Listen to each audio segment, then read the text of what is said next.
Então bora começar o vídeo falando primeiro sobre a rodada de ontem, né, que acabou sendo terrível, sendo péssima para o Vasco, né? O Vasco que tinha tudo na mão para conseguir o acesso, para conseguir o retorno para a primeira divisão, um empatezinho contra o Sampaio, ele já ia colocar a gente numa situação muito tranquila, muito favorável para poder, né, conseguir esse retorno para a Série A, para a Elite, para a primeira divisão do ano que vem.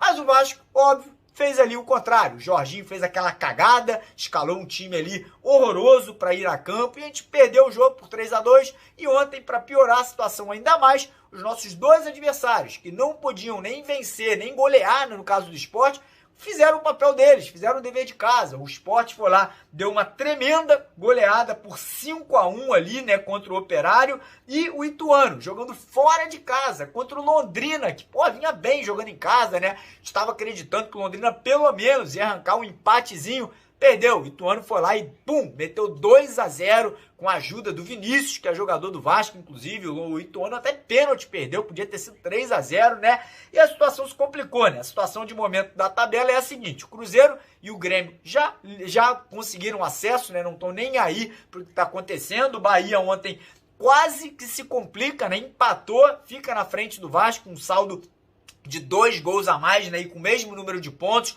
Ou seja, a situação do Vasco é complicada. O Vasco vem em quarto com 59 pontos. Na quinta colocação, agora com 57, vem o nosso adversário, o Ituano, aí do próximo jogo, né? O Ituano jogando em casa com a gente. Em sexto vem o Sport Recife, agora com 56 pontos e com um saldo de 6. Ou seja, eles diminuíram ali o saldo pro Vasco, que agora é de apenas 5 gols de diferença. Então, cara, a situação tá complicadíssima. Realmente ali a situação do Vasco tá desesperadora. E na próxima rodada nós temos ali o Vasco encarando o Ituano fora de casa no domingo às 6h30 da noite. Temos ali o Grêmio encarando o Brusque, que é um jogo que não importa tanto pra gente. O Vila Nova encarando em casa o Sport Recife. E Sampaio e Londrina também é outro jogo que não importa. A gente tem que focar em Vasco e Ituano.